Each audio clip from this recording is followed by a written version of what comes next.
Hello and good afternoon, everyone. Welcome to Ad America, the U.S. Embassy America Center, with me, Farah, as your e-guides for today. For those of you who are new here or tuning us via online platform, Ad America is the U.S. Embassy American Center, where our mission is to provide space for young Indonesians to express, explore, and experience American culture through our diverse program and facilities we have. Visit our website at www.atamerica.or.it to become our precious member for free.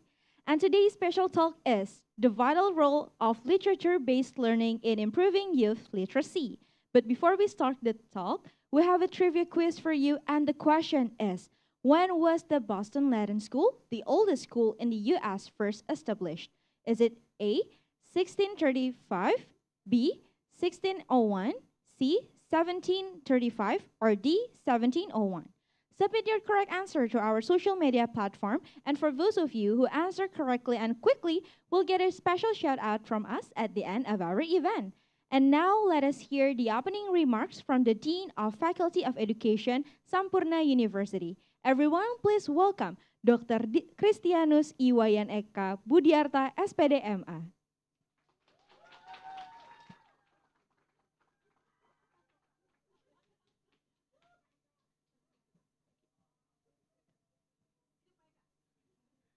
Okay, good afternoon, everyone. Happy Friday. So I hope that everyone is doing well. In this special day, we would like to invite you to think a little bit about literacy. And I'm sure that everyone's familiar with the word literacy as well as also literature. Yeah. So literacy, actually, it's something which is very crucial indeed as a key skill and key measure of populations and education. And usually that's going to be like lots of, parameters, the foundations for all the word-based communication. While literature itself, we learned that actually that's related mostly to the art of reading and writing. I would like to see a little bit data from UNESCO, yeah, which is telling us a little bit the current situations of people or around the world that there's still about 14% of people still illiterate, which means about 770 million of people around the world that still need to improve their literacy skill. Now, literacy, of course, is not only a kind of skills in order to read something, and especially because of, at the moment, because of the, we are in the disruptive situations, technology is around us also, so that's also something which is really interesting to discuss further. Our faculty, Faculty of Education, Sampurna University, pay attention a lot with the literacy, other than also our pedagogical skill and English language competence, as well as the educational technology. So literacy becomes something crucial that we always try to inform, also teach to our students or candidates of teachers. So by once they graduate, actually later on they become a good teacher with strong literacy skills. I would like to express my gratitude for Ad America, supported by RELO and Sampurna Academy as the part of the Sampurna school system, who have given us opportunity to share this, and we are welcome the vital role of literature-based learning in improving youth literacy. Thank you very much.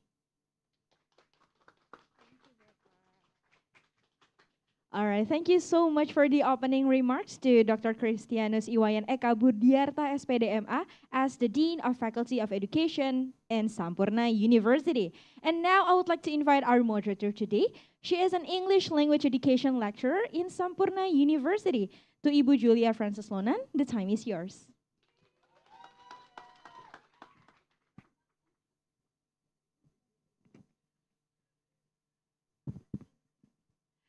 Hello, everybody. Greetings. Warm welcome to everybody who take the time to come and going to listen to today's speakers and today's discussions. I hope you will enjoy this event this afternoon. So we are also joining the discussions workshop through all the social media platforms at America, and also in At America Auditorium. I am very, very honored to stand before you as the moderator this afternoon in the workshop or discussions entitled The Vital Role of Literature-Based Learning in Improving Youth Literacy uh, this afternoon. Very good.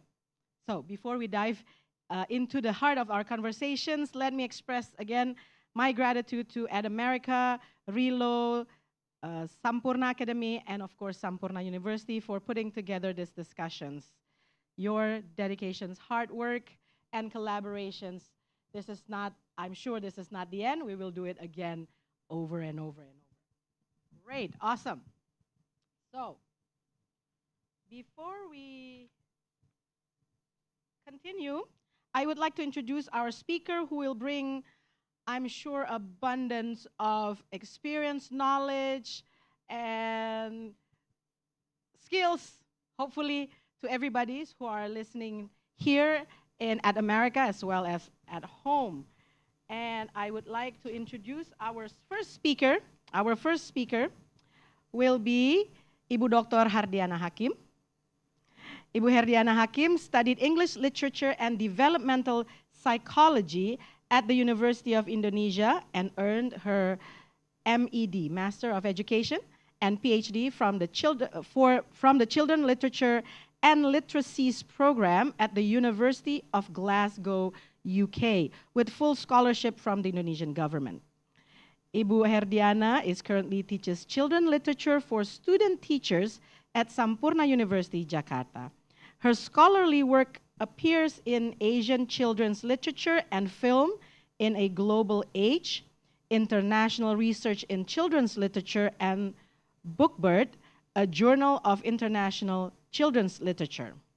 Her research interests encompass multicultural children's literature, children's responses, and the relationship between children's books and socio-political contexts. Ibu Herdiana, please greet our audience. And everybody, let's give a warm welcome to Ibu Herdiana. Thank you, Bujelo. Thank you, everyone. I'm also going to introduce second speakers that we're going to have this afternoon. Second speaker for the day is Ibu Dr. Gina Carlin. Ibu Gina is a renewing U.S. Department of State English Language Fellow at Sabasa Polri, the Police Language Institute for the Indonesian National Police in Jakarta, Indonesia. She currently teaches intensive English, or English for academic purposes, or IELTS, and English for specific purposes, or ESP courses, as well as conduct teacher professional development programs and workshops. Before becoming a fellow, she taught credit-bearing language and general education courses, including ESP, EAP, communication skills, leisure and tourism, and sustainability in private and public public higher education institutes in the UAE. Ibu Gina, please greet the audience. And everybody, obviously, we have to give warm welcome to Ibu Gina. Please come to the stage first. And later, after Ibu Herdiana and Ibu Gina speaks, we will also have teacher sharing session. And it will be joined by our third speaker, Mr. Gregory Peter Morgan. Pak Greg, yeah? Pak Greg is currently teaching at Sampurna Academy, Le Avenue campus. He is an English language, art, and reading teacher for primary school and a STEM coach. His teaching philosophy centers around the belief that motivation is the key to effective education and language learning. He aims to create a fun and friendly student-centered learning environment that challenges students. So I'm sure today's sharing sessions will be fun. This is in line with his hobby of cycling and endurance sport. Pak Greg also practices healthy living and eating for physical and mental strength. And this is a very interesting fun fact about Pak Greg. He will have a 10-minute ice bath every day. I know Indonesia hot, But ice bath? Alrighty. So, Pak Greg, please greet our audience and everybody give a warm welcome to Pak Greg.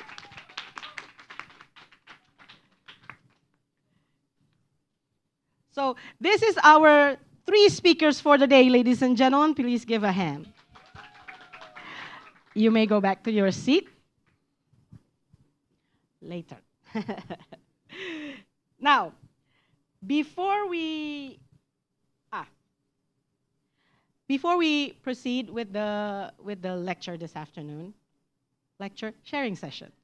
I don't want to say lectures. Yeah, I would like to ask everybody to refrain from asking questions during the speaking part. Let's wait until all the speakers are done giving their explanations, and when we come to the Q&A sessions, you will be encouraged to ask questions, share your opinions, and also your thoughts, okay? Now, our first activity of the day before all this wonderful speaker take the stage, we will have Kahoot quiz. And this is not just for the audience here in Ad America, but everybody who's joining us from all Ad America social platforms are encouraged to participate.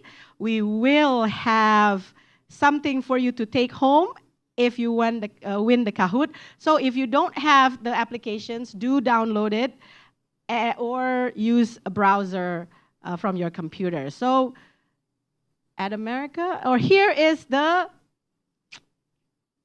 game pin. Ada ya? Please join. I love Kahoot. Oh, use your name so it will not confuse anybody. Okay, use your actual name. Oh, too late. Baiklah. All right.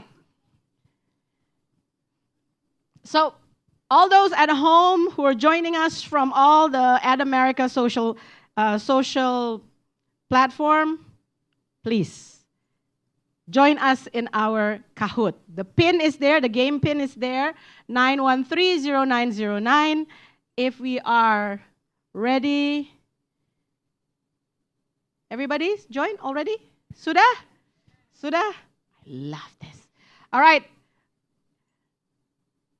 Ready, yeah? Let's go. Dang, dang. There's no music. So, this is the vital role of literature-based learning in improving youth literacy. 3, 2, 1, go. Who wrote Alice in Wonderland? Quickly, quickly, quickly. British World War pilot, Oxford mathematics professor. Really? I did not know that. I did not know that. 4, 3, 2, 1. The answer is an Oxford mathematics professor. Wow, I did not know that. I learned something new today, ladies and gentlemen. So, who's the winner? Who's the winner? Ooh, scoreboard, Gio. Woohoo! Yay! All right, next. Let's go. Next. Pay attention, everybody. Which book begins with this line? What? All children except one grow up. Oh. Ooh. Ooh.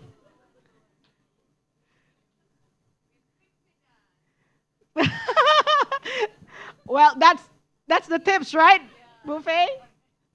Peter Pan! Yay! And the winner for number 2 question is... Oh, Gio! Wow. But Haris, move up. MS, move up. Good. Probably somebody from online. Good job, Haris. Catch up. Let's go. You still can take over the people from here. Right, number 3. Although fairy tales are now loved by children, they were not originally intended for young audience. True or false? Quickly, quickly, quickly.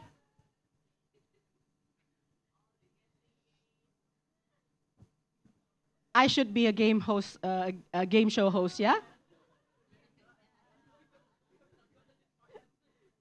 All right. True or false? It's true. And for number 3, the winner, maybe somebody will move up the scoreboard. Still Gio. But, oh, wow, Dito has a streak of 3 correct answers in a row. Good job, Dito. And MS, good job. You're moving up. Anista also, you're moving up. Let's go, go, go. All right, next question. Pay attention. When did Disney's copyright for Mickey Mouse expired? Ayo. Ayo, ayo. January 2024 or December 1998? 4, 3, 2, 1. The answer is, yay. So it is expired, ladies and gentlemen. And the winner for this question is, wow, Gio. Far, who is Far? Far moving up. Far moving up, good job. If you are watching through our social network, social media, good job, you're moving up. All right, next, pay attention everybody. Quiz time. Books for children and young people are currently the top-selling publication in Indonesia. True or false? It's obvious. It's obvious. All right. Whew. It is getting hot in here. 3, 2, 1. The answer is true. Although it doesn't look that way in our classroom.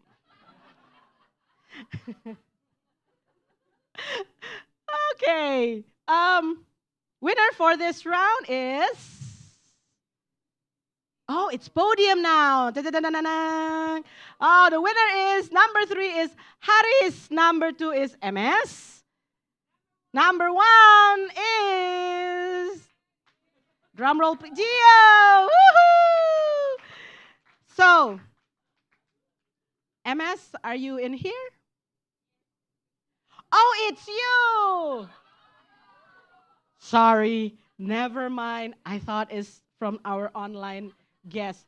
Haris. Haris will be online, right?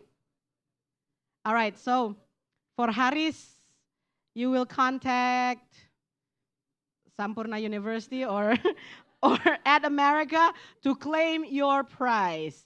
And for those who are here at America, please come to the stage, Gio and MS. And Ibu Herdiana, you can give the prizes for the winners. Tepuk tangan. Give a hand for Gio and Miss MS and also Haris who are watching us from our social media platform. Oh, picture time. Yay. Yay.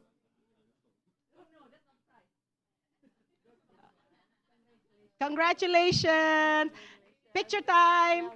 Oh. Always good to be MC.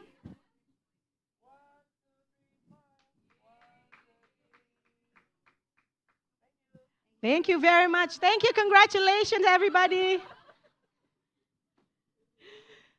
Whew, that was fun. Maybe I should sit down, no?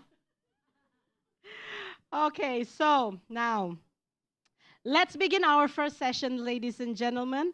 The sessions will be with Ibu Dr. Herdiana Hakim, and we will going to listen about her lectures on the vital role of literature-based learning in improving youth literacy. To Ibu Herdiana, you may take the stage. Thank you, Bujelo. Well done for the quiz, everyone. If you have any problems, you want to challenge that, see me after this, okay? Maybe especially the last question, yeah, that's really tricky.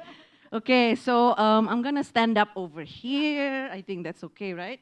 Yeah, Okay, yes. So this is my title, The Pivotal Role of Children's Literature in Laying the Foundation of Literacy Skills. But I would like to begin with the 4 sections of my talk today. So I'm just going to introduce myself briefly again, and then we will go into the wonderful world of children's literature, and then we'll talk about literacies in the 21st century. And then after that, you are going to do the work. You are going to do some annotations and discussions. So this is set to be interactive. Yeah, it's a workshop, so have your gadgets ready. Whatever you have, your mobile, your iPad, yeah. So we will be involving the audience in this workshop. Okay, let me begin with introducing myself. So I have, you can see that. Wow, that's so big. I didn't expect that. Like introduced by Bujelo, I have an MED, Master of Education, and PhD in Children's Literature. It sounds made up, I know. You have a PhD in Children's Literature, but they do have this program. I know in America as well. I did it in the UK. It was fully funded by the Indonesian government. This is me with some of my friends and lecturers when we did the program. What did we learn? Yeah, of course, children's books, yeah. Lots of children's books. We also look at the beginning of children's books, yeah. Some of the students in my class know about this. So it started with instructing the children about alphabets, yeah, Lord's prayers, religious instructions, and that teeny tiny little book, yeah, in hand, made for little children. So many book discussion as well. And this one, I think I can play this, right? So this is a video of my hand opening the book because it's not, it's sort of a pop-up book. Let's see. How do I play that? Can, can the video be played? This very bottom. Thank you. It's just to show you that the page opens up into a spread, a wide spread of illustration. Is it possible? Nope. If not, then that's okay. You can look it up. The book, it's called The Extraordinary Gardener. So picture books nowadays, they are more than just 2-dimensional books. Yeah, you can open it, it's pop up. Sometimes they make sounds as well.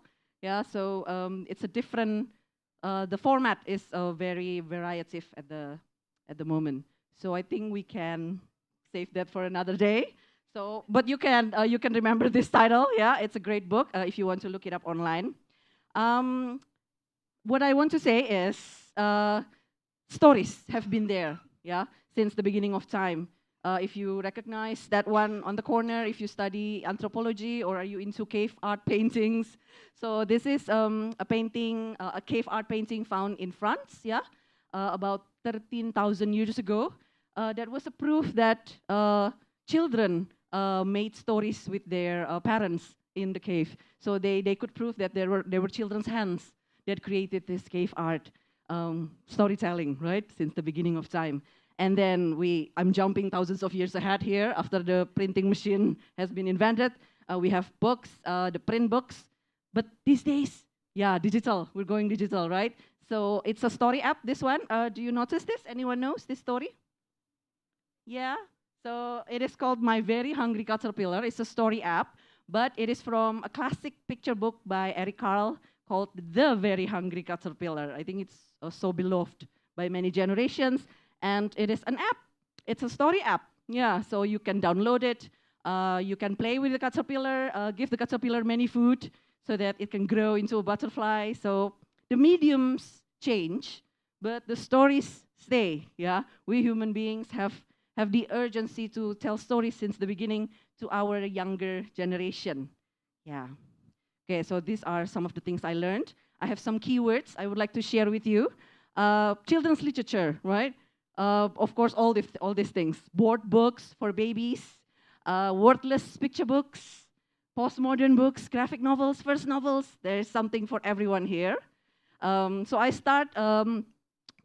we start at the program in children's literature and literacies. We started with learning about the text. So it's all about children's books, yeah? including challenging topics, yeah, in children's literature. This is also important in today's time. We also look at voice or voices, the issue of who tells the story. Yeah, it's an important thing for children's literature. This is an important metaphor, yeah, that I would like to quote. It's from Rudin Sims Bishop from the U.S. That we need to have books that that become mirrors, windows, and sliding glass doors. So books as mirrors mean they validate our experiences. Yeah, we can see ourselves in the books. Books as windows, it means we can see others' experiences, yeah, different lifestyles.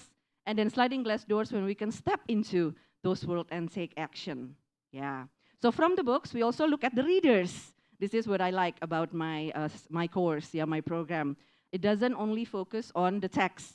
We care about the children too. Yeah, children and young people who are the target audience of children's literature. So we look at reader responses. We look at something called multiliteracies. Yeah, I'm going to talk about this as well later today. We talk about agency of children. Yeah, so when we talk about children, what do we have in mind? Do we think them as a blank slate, as a blank paper, or as someone who already has capacity, yeah, to learn, yeah, to contribute to their learning? And then the other keyword that I learned is also about children, children as active meaning makers. Yeah, so these are just some keywords that I learned in my study that I would like to share with you. Now, the introduction is over. It's a long introduction. Let's come to the first of two sections of today's talk. Let's dive into the wonderful worlds of children's literature. We are going to do a quiz. Well, not a quiz. There's no gift for this one. Mentimeter. I think those of you who are in my class, you know how I love Mentimeter. So please scan this QR. Yeah, you'll be taken into a Mentimeter page with that question. What was your favorite story as a child? So I'm not limiting ourselves here to only books. Yeah, that's why I call it story. So it's either Peter Pan, Alice in Wonderland, the one from the quiz, or Indonesian fairy tales, yeah, Si Kancil, our lovely mouse deer. What else? It can be comic books, it can be magazines, anything. Yeah, and we will see the results together. Oh yeah, and people, thank you so much, Bujelo. Those of you who are joining online, you can also contribute to this because the results will all be there. Yeah, we would like to see our cloud of children's stories. Okay, maybe we can start looking at the results if they're coming in. Let's see.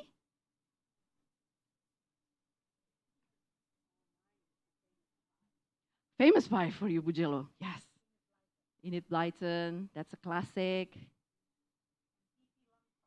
Pippi Longstocking, I love that. That's also a great example of children having agency, having power, yeah, in the story.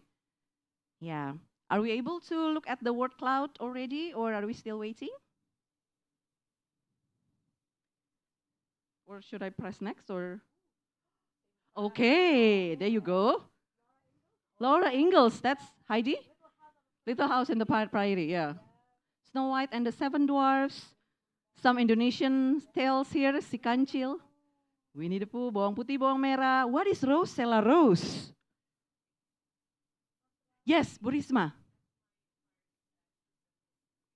Wow, Rose, it's called Rosella Rose. That's new to me. Is it translation?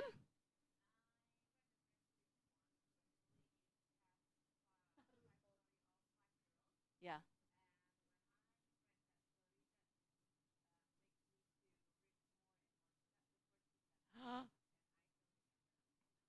It leaves an impression, yeah, in you. Okay, nice to know a little a new title. Some others are Doraemon. Yes, I grew up with that too. Bu Jello. Naruto. Yes, another Japanese comic. Princess and the Pea, Hans Christian Andersen, Cinderella, all versions. Okay, including the one told by the stepmother. Geronimo Stilton, I know who that is. Saint Seiya, Star Wars? What? Oh yeah, there's Pendekar 212 Wiro Sableng. Okay. Some action stories, yeah. So we can see here, it's quite a mix of, would you say it's all children's stories? If you are familiar with some of this? What about The Hobbit? Is it a children's story? When Tolkien wrote it, do you think he had children in his mind? With that very thick. I wonder if 7-year-olds will enjoy this. Yeah, some of this might be catered for adults, yeah, but then children turn out to love it. Star Wars, is that a text, a movie, or how would you categorize Star Wars? Okay, so they're in the text form as well. Okay, interesting. Mickey Mouse, yeah, the one that has entered the public domain. So now we can all, hopefully, yeah, you must check with Disney's lawyers first, but I think we can, after they held on to Mickey Mouse for such a long time. Okay, there's more than one si kancil, yeah, that's our famous folk tale. Bobo, yes, that's our famous magazine. Okay. Our only magazine, yeah, our only original magazine, yeah. Okay, thank you so much for your contribution. I think, oh yes, yay. We can move on then to this definition, yeah, who would like to try answering? What is children's literature? It seems simple, right? So the few things that you mentioned, that you shared in the word cloud, fairy tales, that's children's literature. Nursery rhymes, Baba Black Sheep, Have You Any Wool? Is that children's literature?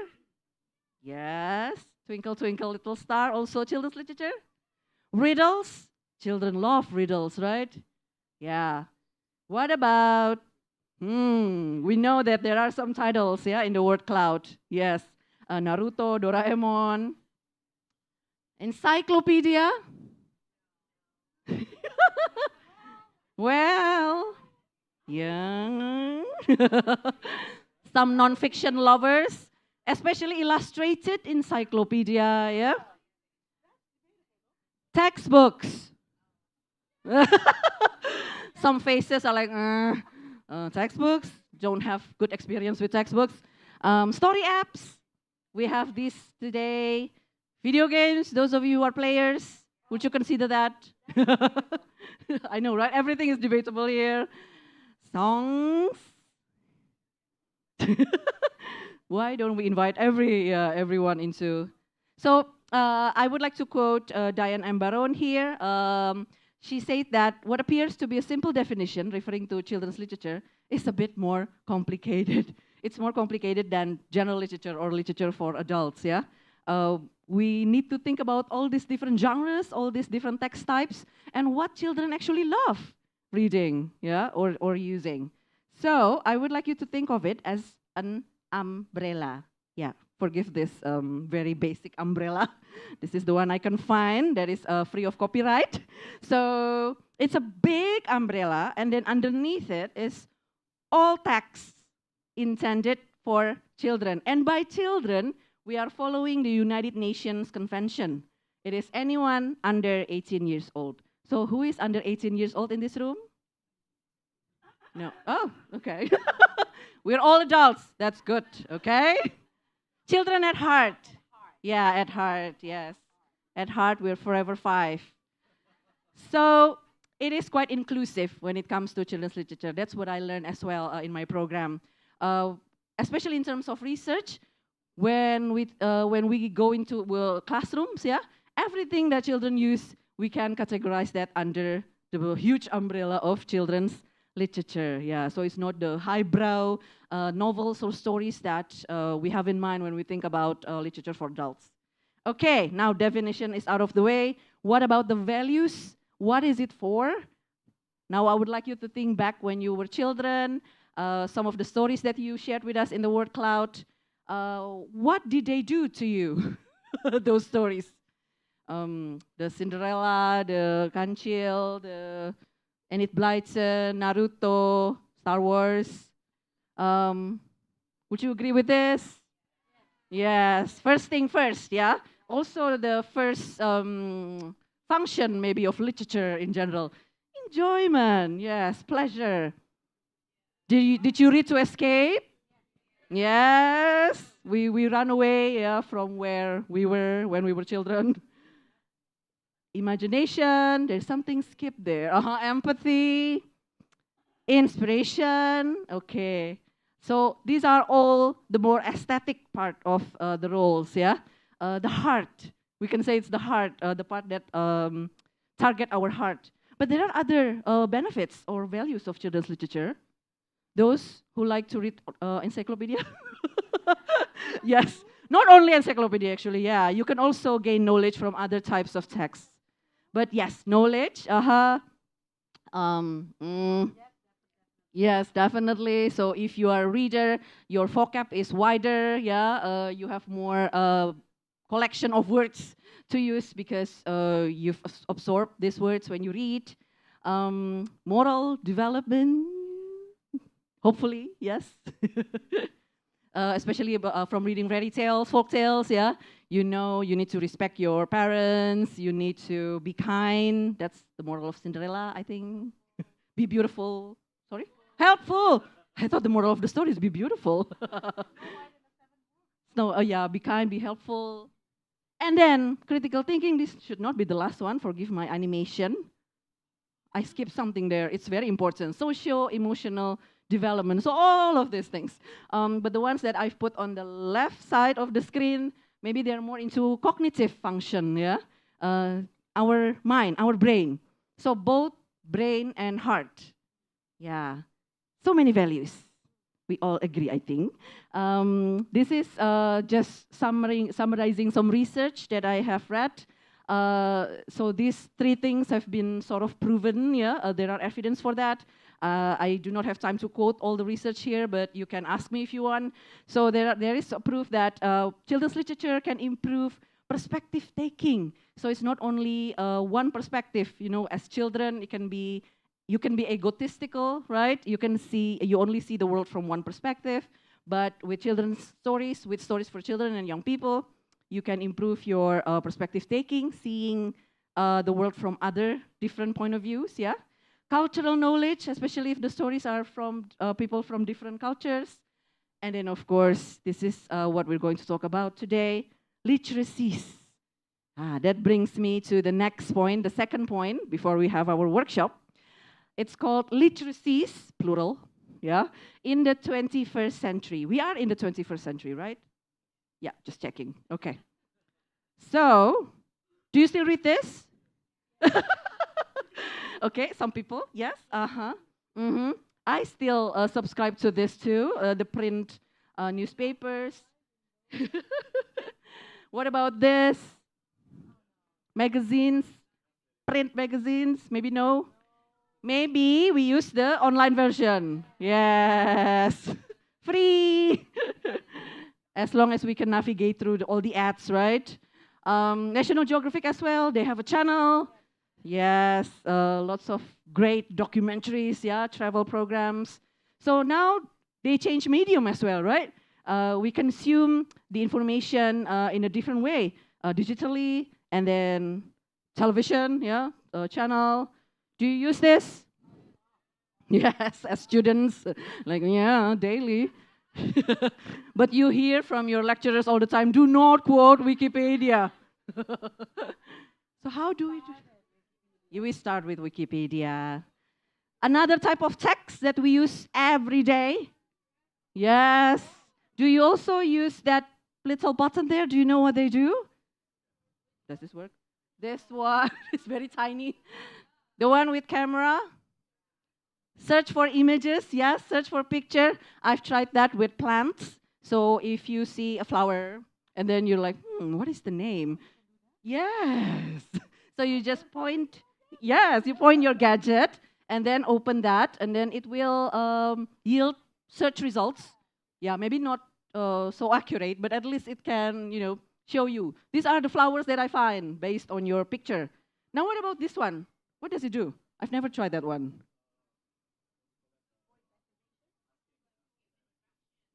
Okay, so we talk to the search engine. Okay. Yeah. So audio, visual, what else? Words, yeah, voices, so many other modes. Do you use this as well? This is another type of text podcasts. Nope. Maybe this one then. Okay. Very popular in Indonesia, yeah. This one. Okay, lots of YouTube users in Indonesia. This is our favorite text, I think, a video. Twitter, aka X, don't know what to call it these days. This one, very popular in Indonesia. And last but not least, we love this one, don't we? So these are the type of texts that we use today. What about our children and young people? Do they still read books or this type of text? Yeah, all these too, right? So again, it's the type of text that change these days. So we need different types of literacy. Reading and writing alone now is not enough. So I would like to share with you this seminal paper, the New London Group. So they are called the New London Group, but they are not from London. They are, where are they from? USA, right? There's a city in the States called New London. I know. And these are, a group, Harvard College, a group of scholars, educators that gathered in the 1990, imagine that, many years ago. And they thought that we need to change our perspectives now about literacy. It's not only about being able to decode reading and writing, because with the advancement of technology in the 1990s, I don't know what happened in that time, but they proposed this in the 1996, yeah? It's called a pedagogy of multi-literacies. So what is it? I share with you some key ideas. They argue that literacy is culturally and socially situated. So it's not all the same for all cultures or all contexts, yeah? We need to see which society is practicing this type of literacy. It is very culturally and socially situated. It also means being able to evaluate different forms of communication and understand the power dynamics and cultural biases that shape texts. So there is a critical thinking here, yeah? It's not only now about decoding text or decoding words, but also about understanding what's behind those texts and those words. Who create this text, yeah? That texts are culturally, socially constructed. Okay. And then last but not least, I leave the process there, out of the box. Literacy, argued the London Group, is a transformative and lifelong process. So with the development of technology, yeah, Spotify, Apple Podcasts, Wikipedia, etc., we always need to adapt. Yeah, whatever we have, we need to move it forward. Oh, these days we have memes. What kind of literacy skills do we need to understand memes? I don't know. I don't have the answer to that actually, but maybe multimodal, yeah. So not just text, and then you need to understand the context behind the memes as well, in order to understand the joke, sort of, yeah. So yeah, it's a transformative and lifelong process. So reading and writing, again, forgive the the box funny shape there. It should cover reading and writing. That's the traditional type of literacy. These days, not enough. Needs to be beyond that. So I share with you these book covers if you want to know more, because this is such a complex, big topic. But just for all of us to be aware that we need all these literacies to be able to navigate all those complex texts, yeah, from TikTok and what else, Spotify, etc. The first thing is visual literacy. Do you think you have it? Are you visually literate? If you see a picture, a meme, do you understand it immediately, or do you need to call your younger sister? That's what I do. I'm like, sister, what is this cat doing with the... And then she will explain. I'm like, okay, I'm old. So visual literacy, yeah? And today we live in a visual world. Children are, and young people, they live in a predominantly visual, world. So it is important now to be able to read, quote unquote, visuals. Multimodal literacy, so not only just one mode, not only just text, but there are pictures, there are audio, the pictures move. This is another book by Doug Belshaw. It's called Digital Literacy, another literacy that we need apparently. Media literacy, and last but not least, critical literacy. Multi-literacies, so many, yeah? Okay, I would like to share this as well because I love this scholar, Paulo Freire. He argues for literacy as power.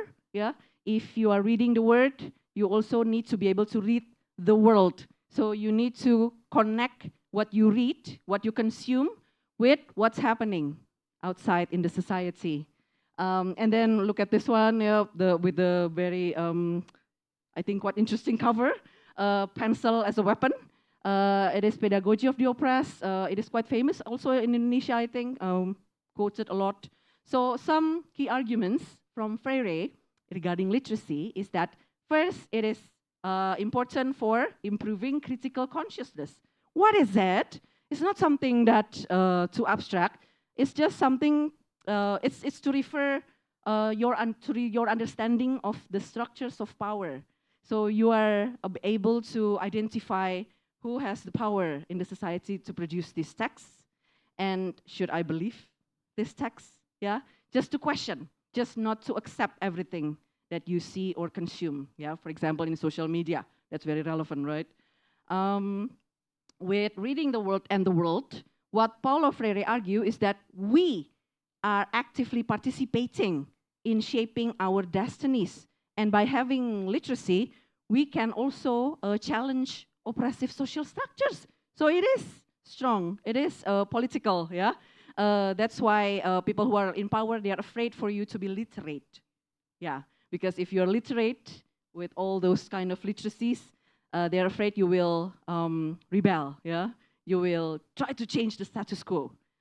But please do that, because we need that in our society. So these are the two books that I highly recommend in terms of that.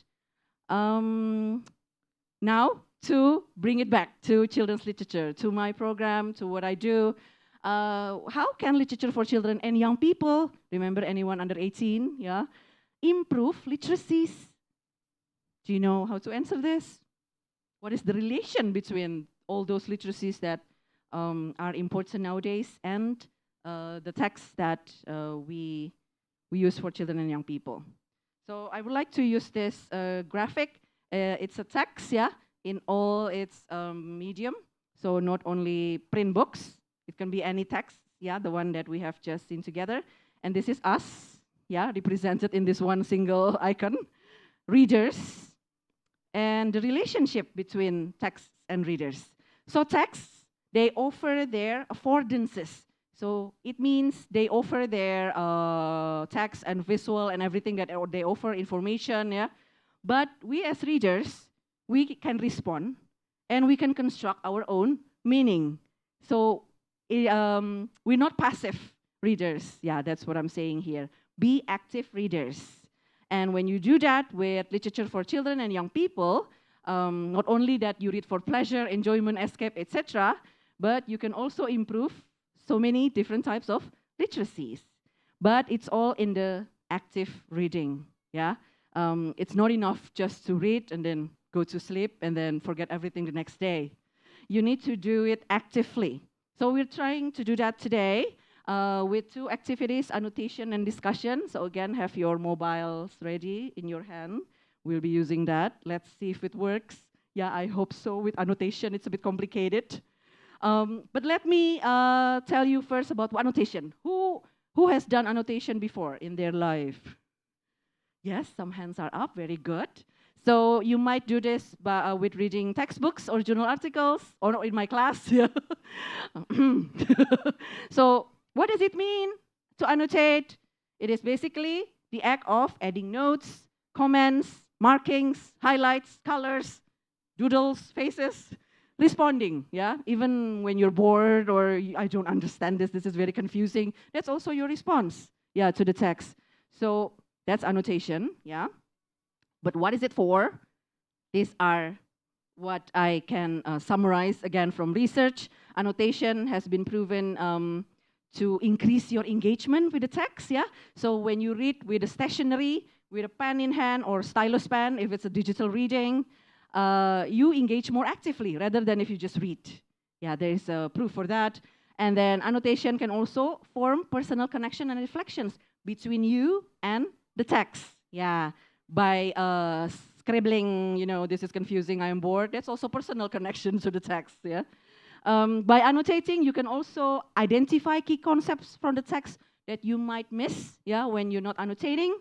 And last but not least, it is good for applying critical thinking, again, by reading actively, by questioning what is written. So these are some examples of annotations from my fieldwork. So I did my doctoral research on children's responses to multicultural literature. So books for children that talk about diversity, especially in Indonesia. We have more books like this after Suharto in 1998, because before that, expression of diversity was discouraged.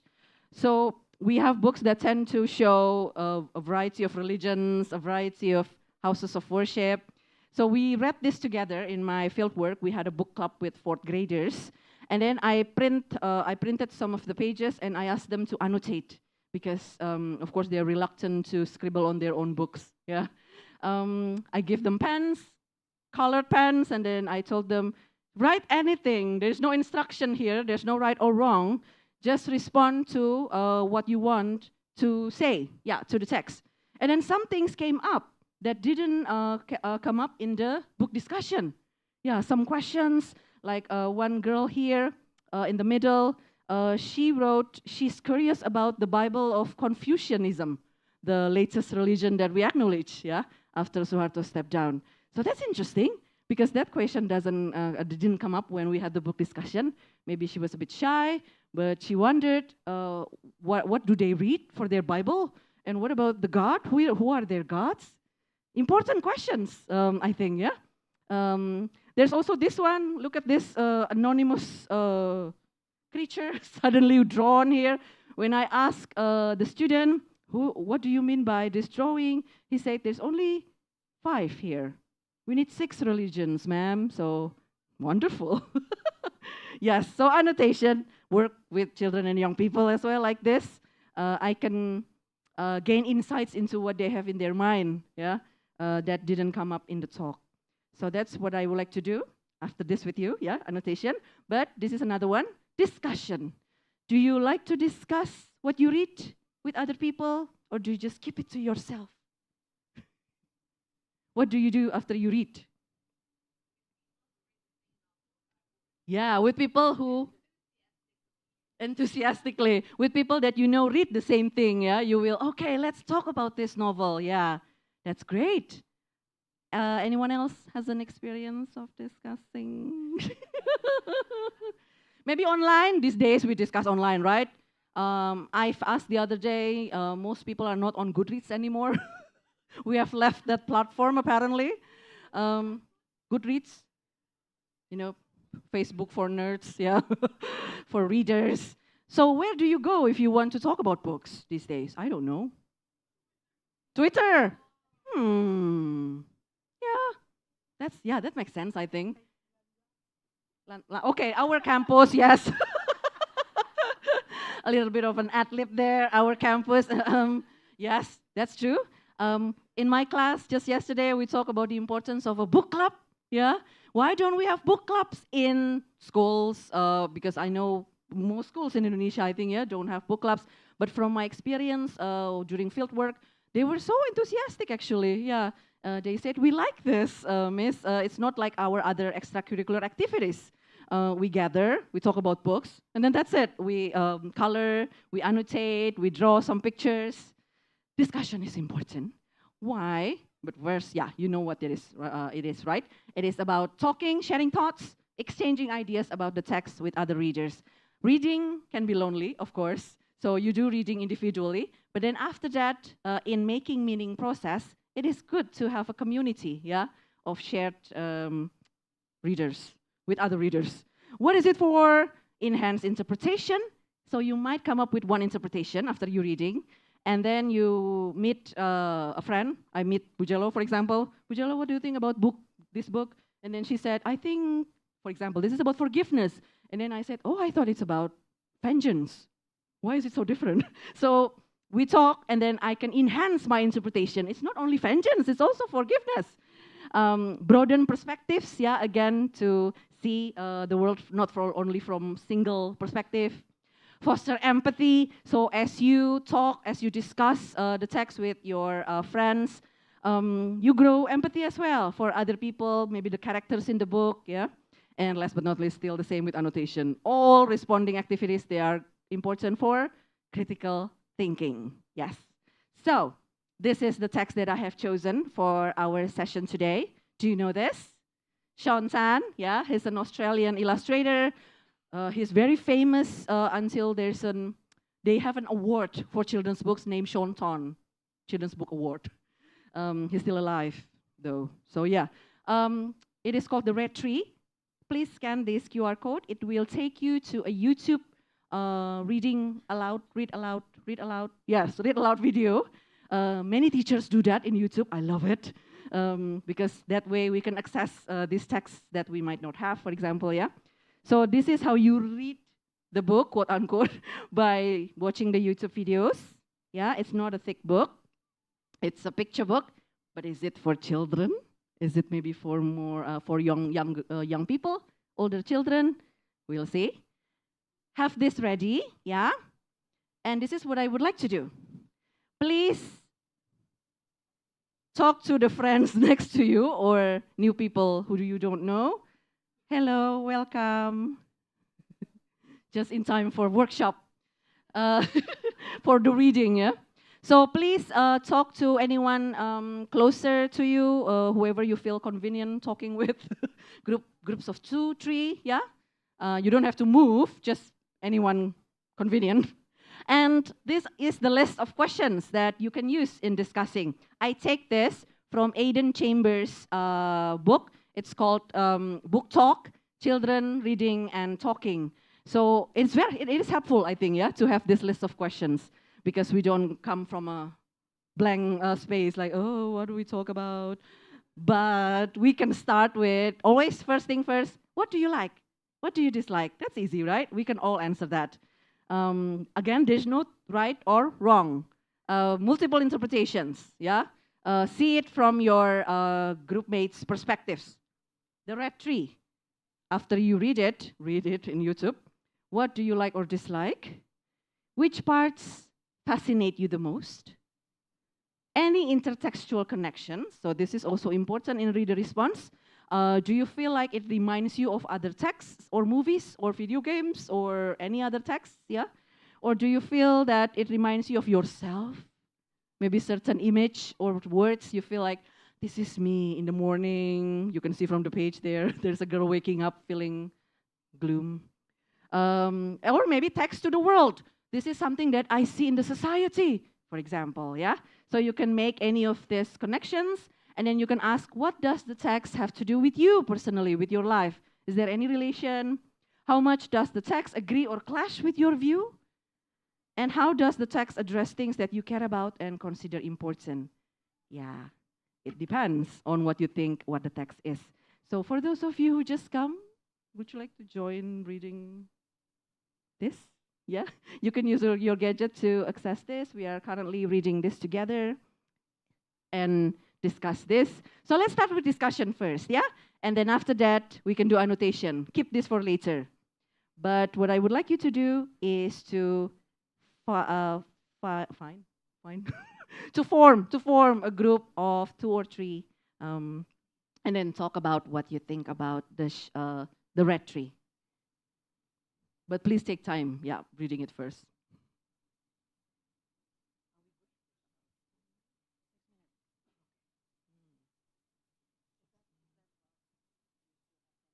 No, this is last.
teman-teman yang baru datang, kita sedang mendengarkan atau ini adalah audiobook. Silahkan boleh di-scan, nanti kita akan diskusikan pertanyaan-pertanyaan yang tadi diajukan. Jadi silahkan scan QR code-nya, nanti kita akan diskusi.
So I'm mindful of the time. I know.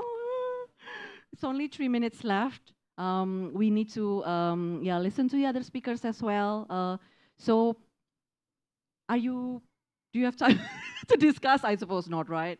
Anyone would like to try answering? What do you like or dislike about the red tree?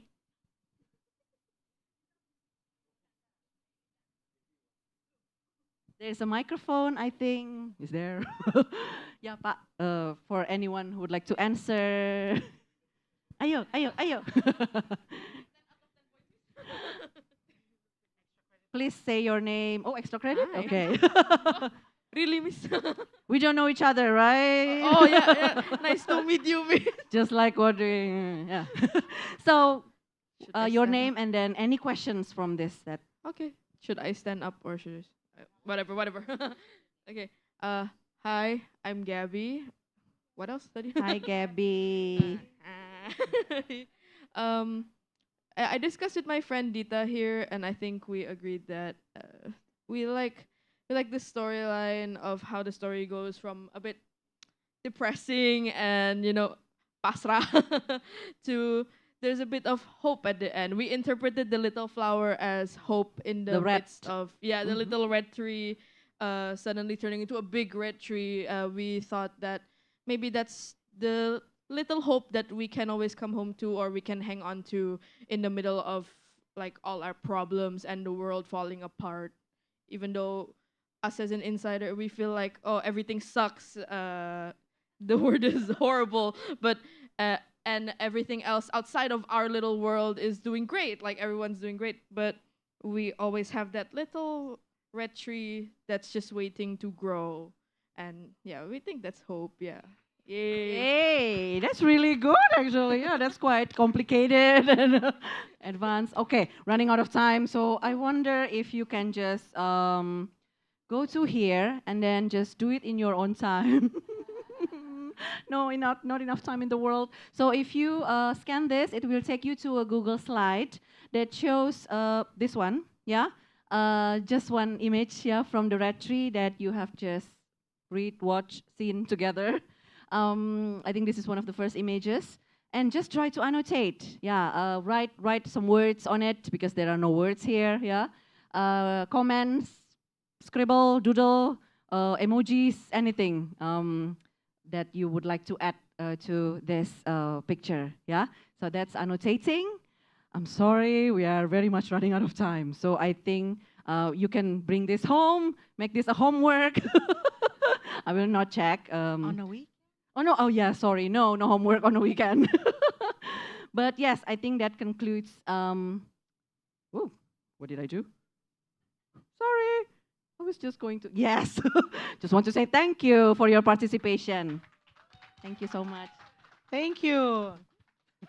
That is awesome, Mbu Heriana. I need to scan that. I need somebody to share that with us later on. Awesome. Thank you very much, Bu. Give a You're hands welcome. Thank you so much. for Ibu Heriana. Thank you. Thank you very much. Now we're I'm sorry.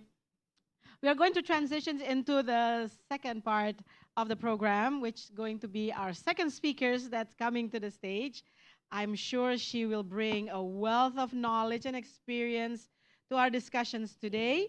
And we will continue this topic, the vital role of literature-based learning in improving youth literacy. So please give a warm welcome to Dr. Gina Carlin.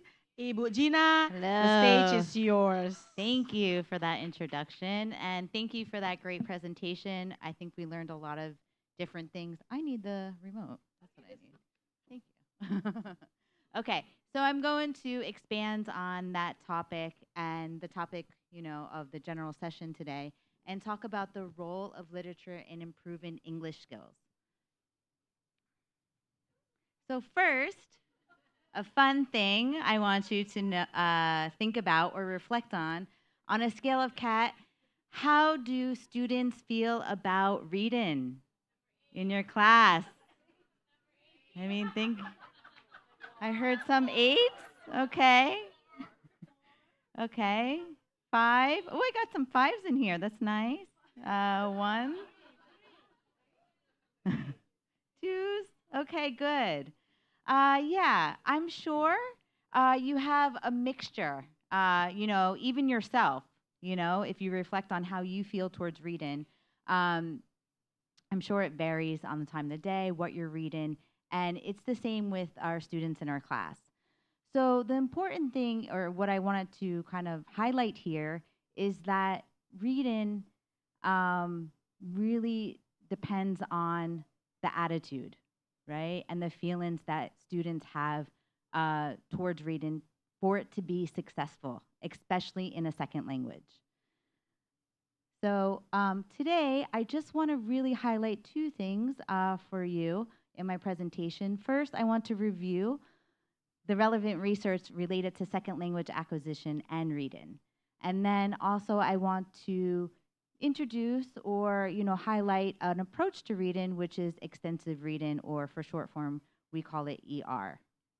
Okay, so this is what some literature says, some research says, okay, related to second language acquisition and reading. First is that exposure to input is necessary. So this input can be anything.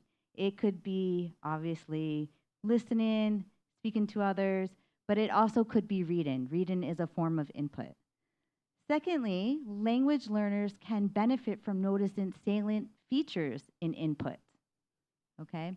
And then famously, Krashen has spoken a lot about this topic in his research. Reading extensively facilitates implicit learning of grammar. So you start to notice sentence structures and grammatical features as you read and correct forms of language. Reading diverse texts allows you allows learners to gain insights into cultural nuances and societal norms, kind of what we learned in the first presentation that was highlighted. And then there's also other authors, which I definitely encourage you to read about, that speaks about input, reading, and second language acquisition, especially Nation and Grave. Okay, so extensive reading, what is it?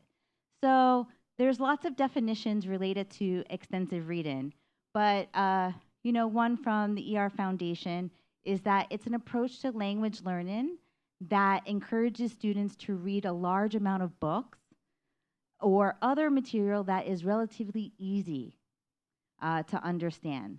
So essentially, it encourages second language learners to read for pleasure or foster a positive attitudes towards reading, which goes back to what I was talking about in the beginning of this presentation. It's really all about this positive attitude that we try to facilitate in the classroom or foster in the classroom. So other phrases or descriptions that you might have heard or associated with extensive reading could be pleasure reading, self-selected reading, free voluntary reading, and even wide reading. And I'm sure there's others. Okay.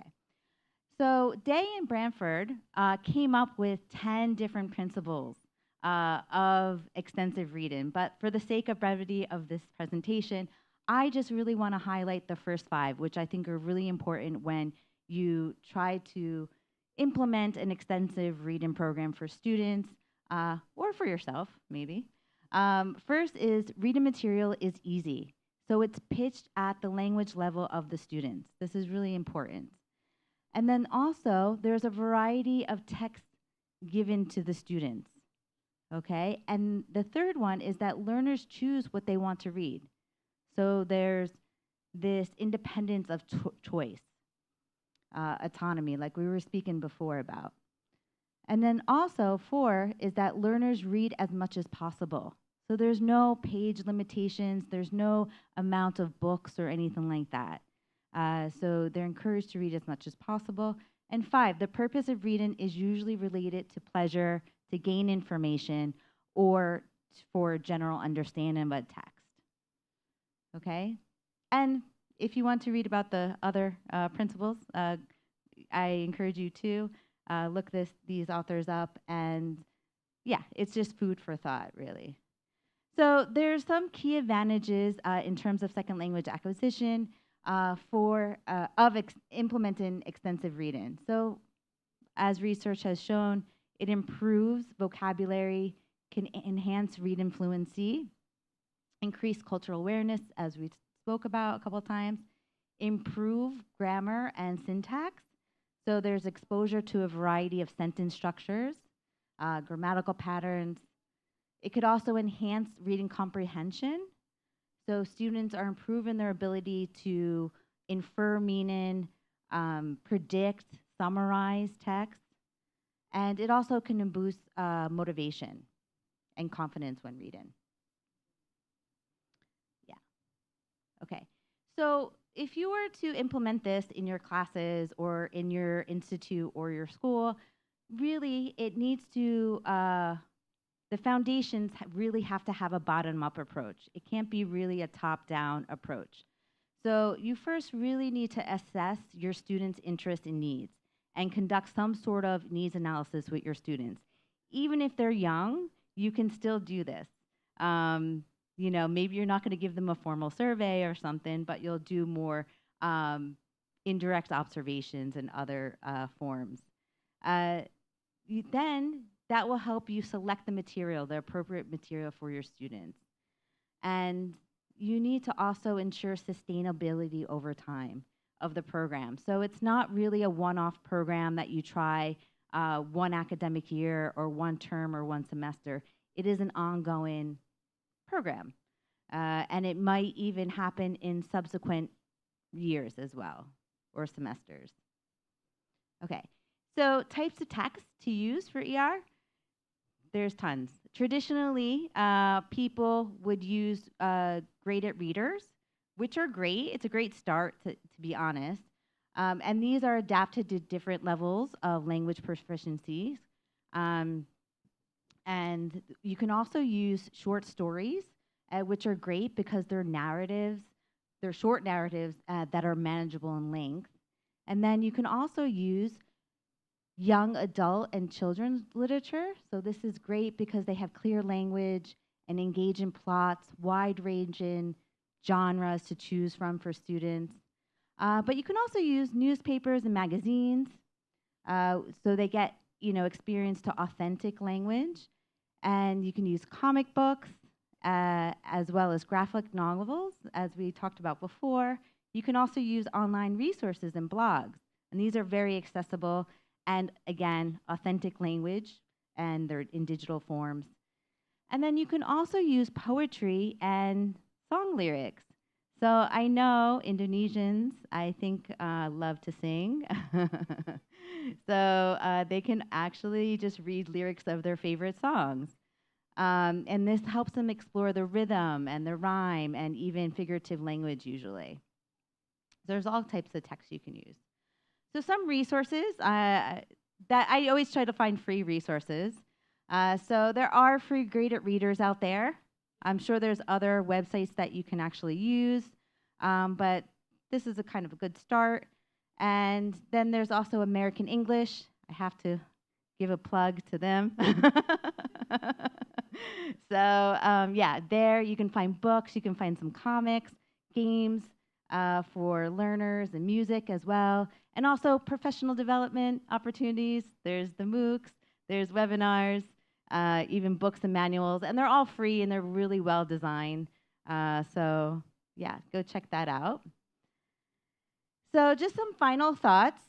So for reading, I think any type of reading to be really effective in your classrooms, it really has to give, you have to give some sort of autonomy to the students. This is really important, especially with extensive reading.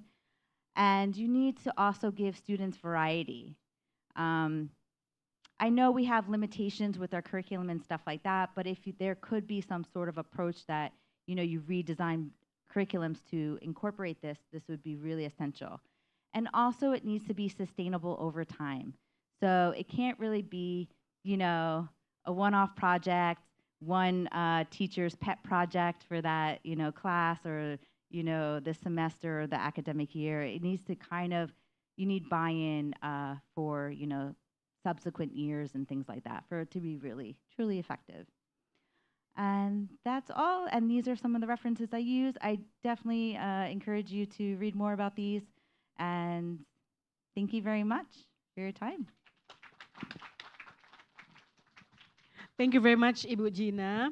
Now, we heard all the sharing. Now we're really going to share, get informations from actual teachers that that teach the young learners, the elementary schools teachers. I would invite Pak Greg to the stage to share. I know you all are teachers, real teachers, but the young learner, the applications of what we teach, we heard today. We are going to listen to your sharing today, Pak Greg. Thank you very Silakan. much. Good evening, selamat malam, teman-teman. There you go. I do speak a bit of Bahasa Indonesia. My name's Greg Morgan, and well, can you guess where I come from?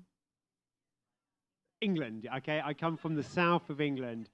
And I am a teacher at Sampono Academy at the La Avenue campus in South Jakarta. I've been there for 2 years. Now, today's topic is children's literacy and reading in general education, but more specifically in language learning. I've been teaching English for 13 years in Indonesia.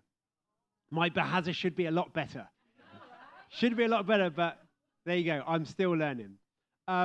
Before I get on to today's topic, I'm going to take you back to 13 years ago when I first came to Indonesia. My first job was in a lovely little National Plus school in Bogor, 40 kilometers south of Jakarta. And I turned up on the first day. The principal came to me, Mr. Greg, hey, how are you doing? Your job for the academic year, you will be teaching these lovely grade 2 students for the whole year. Yeah, cool, that's easy, no problem. He gave me the books, good luck. And I had them for a year. And we had a great time. The year finished, they graduated. I got called into the principal's office.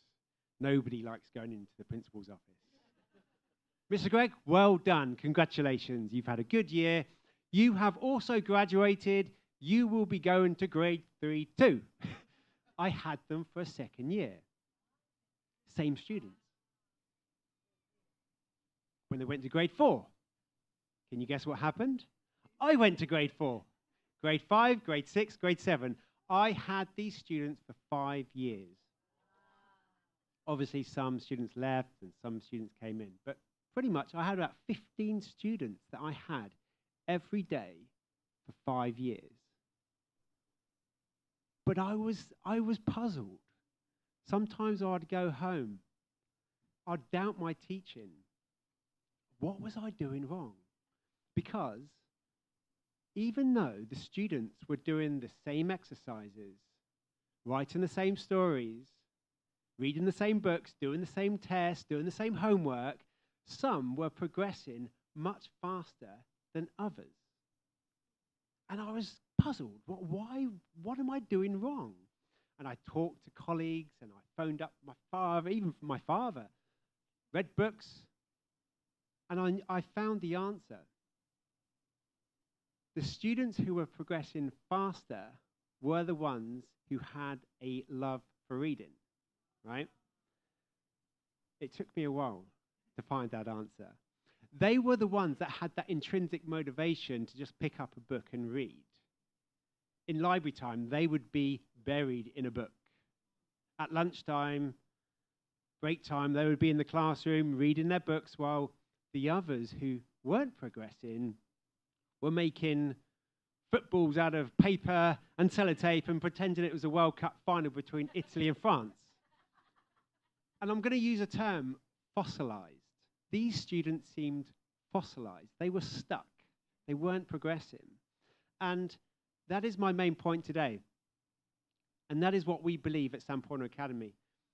Our job is that we must, strong word, build a love of reading for every single student at the school. Now, my principal's not here. It is really hard to do. The students who have that intrinsic motivation, that's easy. You can give them a book, they'll read. But the students who haven't got that love, it's challenging to build that love of reading. So we have to, as teachers, we have to have many different types of activities for reading. When I was a kid, and maybe some of you will relate to this, the teacher gave you this thick book. Read it. You have a few weeks and you have to summarize, and it wasn't engaging. So we have various activities, and I just want to go over some of those activities, and maybe you can learn something from them, or even try them in your own classes if your teachers out there on watching on the YouTube now. The first activity we call is mandatory reading. And at school, we have carefully selected fantastic book titles for each grade level. For example, in grade 5, we have Wonder. Does anyone know Wonder? My students love that book. The One and Only Ivan, another fantastic book. And we give every student a copy to take home and read it. But the most important thing is we do not assess it, okay? We will not say, read that chapter, and don't forget, next week there's a test. If you don't pass the test, it's going to look bad on your report card, and your parents will know. That's just threatening behavior from the teacher. If we did that, would we build a love of reading? Absolutely not. So the most important thing is we give them the opportunity to read in their own time. We'll give them a semester to read the book, and it's not assessed. The problem with that is we are giving them the title. So, for example, The One and Only Ivan, it's about a gorilla, a true story, about a gorilla who was in an American zoo. Quite a sad story. 80% of my children, my students, loved the book. 20% didn't like it. So you cannot please everyone. But this program, we want them to pick up physical books rather than sitting on their gadgets, TikToking, or whatever these kids do nowadays, is to actually pick up a book, feel the pages, smell the books like we all did when we were kids. I can hear some, yay, like, okay. So that's the first program. The second program is, I think every school has this, is simply library time. And this is a time when students can go down to the library, and the difference is they choose what they want to read. So I have students that like cookery and they like making cakes and cupcakes. They will choose cookery books. I've got one student in grade 5, and he knows every single event and date of World War II. He is going to be a historian, I guarantee. And he will pick up a World War II book and read about tanks. And so the library time is for them to choose something that they love to read, which is really, really important. Okay, it keeps that motivation growing. The third program, and this is my favorite, I'm going to give you an acronym, and I want you to try and tell me what is the acronym. We have every day, the same time, 8:50 in the morning to 9:15, 15 minutes, we have Dear Time. Dear Time, D-E-A-R, Dear Time. In the audience, does anyone know what Dear Time is? Exactly. Did you hear that, everyone? Dear Time. Drop everything and read. So no matter what the students are doing, they literally stop, sit down, pick up a book that they like, and read. And it's 15 minutes of silent reading. In my class, you can hear a pin drop. It is absolutely silent. And as a teacher, primary school teacher, primary kids do get a little bit hectic. They do like to release their energy. But after the Dear Time, their mood has just completely changed. And we have deer trees in the corner of each classroom, and we give them leaves, and they can comment on a character or a quote in the book that they like, anything. But Dear Time, and I know it's quite popular in America as well, Dear Time is fantastic. So any teachers out there, please incorporate Dear Time into your curriculum or syllabus. Okay. The next one goes back to the first presentation today. We live in the 21st century, right? And every child, including my children, have got gadgets. They love gadgets, okay? So what do we have to do? We have to give them access to ebooks as well. There is a really good program called Raz Kids online. Raz, reading A to Z. Or I just said Z, and I'm English, okay? See, this is the influence Indonesia has. Reading A to Z, or A to Z. A is the lowest level, Z is the highest. It's an online platform. We give students an account, and it's a space theme. They have this avatar, and they will take a placement test, and then the system places them into their correct level, which is really important. It goes back to Krashen, right? The input hypothesis. We give this as homework. So every week they have to read 2 books. So for their level, there will be many, many different types of books. Normally, like non-fiction books. Anything. And they read, they listen to the story, they read it, and then they answer comprehension questions. And the more books they read, the more money they earn. And with that money, they can then dress their avatar with these space suits, and they can go flying off. And yeah, but there is an issue. The students do try to sort of like steal the money or something like that, whatever they do. But anyway, it is a fantastic program, and it motivates them. It motivates them. So at Samporna, we have different reading programs, traditional old-style reading, and we also offer them like the 21st century digital books as well. And with all of that, I think it builds motivation. For me, there are 3 pillars of motivation. The first one is to create motivation. That's quite simple in a classroom for reading. You can give them books that they like. They might be motivated, but they might be motivated just for a day. It doesn't last long. So the next step is we have to build it, okay? And that's where we can offer them different books, things that they like. And then the third stage of motivation, which is the hardest, is sustaining motivation. How do we make them lifelong readers? Okay, and that is where we can offer them books that they like, and just give them access to all these different texts. Also, and what they don't like is we have to teach them reading for tests. Okay, everyone must take these high-stake tests at the end of the semester, summative tests, end-of-year tests, and those tests are reading comprehension, read this text, what's the topic sentence, what's the purpose of this text, skimming, scanning. That's not fun. But we have to teach them.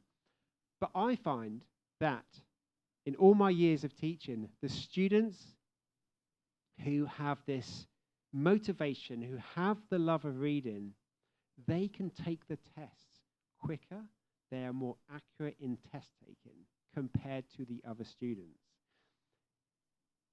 If teachers can build that love of reading for young children, they will progress so much more compared to others. And they're not just progressing or gaining knowledge, but they're building vocabulary. They're building their natural grammar. It gives them confidence to write. So when they come to taking tests, they can skim and scan the text quickly. They know the vocabulary. When it comes to the writing section, they have that imagination to just write. They have the confidence to write with ease, and it's grammatically correct. So as a teacher, it is extremely important to build that love of reading, okay?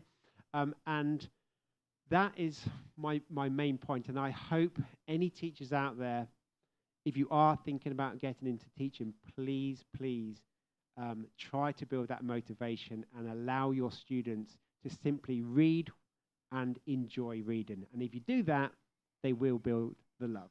Thank you very much. Awesome. Thank you, Pak Greg. All right, everybody. Now, we already listened to all the speakers today. Now I would like to open the floors for any questions. We already received questions from the social media realms. I would like to invite everybody, all the speakers, to come to the stage to receive all the questions that the audience may have, as well as from the social media. I would like to start with those who are here in Ad America Auditorium. Anybody? Silahkan, Bu.